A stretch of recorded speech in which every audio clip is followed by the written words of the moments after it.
Picco, and I have a father who's in extended care. He's been there for 3 years now at the Davy home. But I'm not here to complain about the care he's receiving at the Davy home, because I think it's really good. With the time that the girls have to work with them, it's really good. But what I want to address is the way seniors are treated in the hospital when they go into the hospital.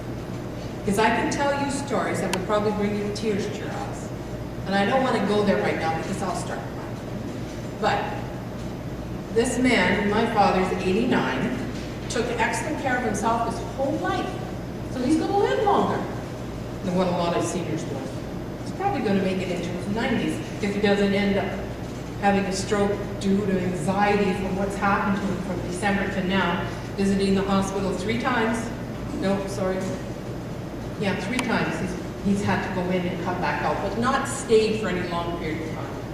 The second time he went in, they kept him for 3 nights, and the reason why he went in the second time is because he was treated so poorly the first time he went in, so they had to send him back 2 days later.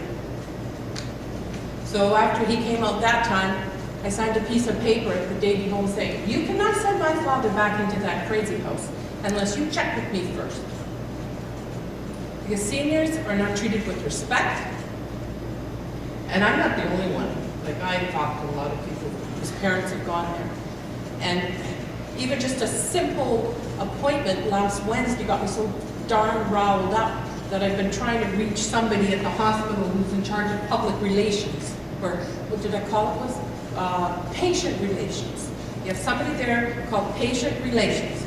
I've called that lady 4 times, and she's called me back 3 times. We never seem to catch each other because she never answers the phone when I call.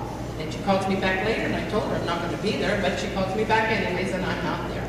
But I'm not finished with her. I will get it. And I'll just give you just a quick example of our last visit. It was for a simple thing like a cortisone shot.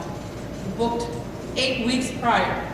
Told the nurse in the OR, my father cannot sit on his derriere. He has chronic pain in his tailbone. He cannot sit. He's on morphine for it. And that's why he's coming for the cortisone. Not a problem. It's the people will take care of that when you come here. She took a note. Call the day before you come in to make sure the appointment's fine. Call the day before. I did everything right. I told the woman in the office, my father's coming in for his cortisone shot. 1 time, this time, he's first one on the list. Awesome. He doesn't have to wait that long. Okay. But he can't sit. Please, he cannot sit. He's in excruciating pain when he sits. She said, we'll address that issue when you get here. Next morning, I was on time, did everything right. I went to the wicket. I said, he can't sit. She said, well, no problem. We'll find him a bed. The poor volunteer took us in, got him ready, got him changed, brought him back out. He's still sitting in that wheelchair. I said to the volunteer, who's a personal friend of mine, my neighbor, you know he can't sit. I know, we're good. I'm going to address that expeditiously, he said, and off he went. 15 minutes goes by, 20 minutes goes by, went back to the wicket. My father cannot sit in this chair. You have to find us someplace for him to lay down. I don't care where it is. We sat there with like 20 people waiting for their appointment. My dad's face is starting to go blue. His lips are turning blue. He had morphine before we went there so he could make the stupid appointment. He starts to shake.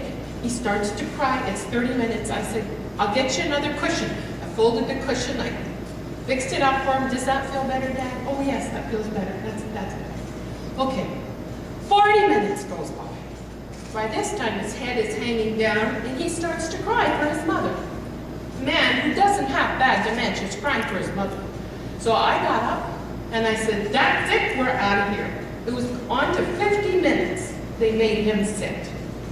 So my question is, you got to believe the family member that was my problem all the other visits, that I just wasn't listened to in a merge, anyway.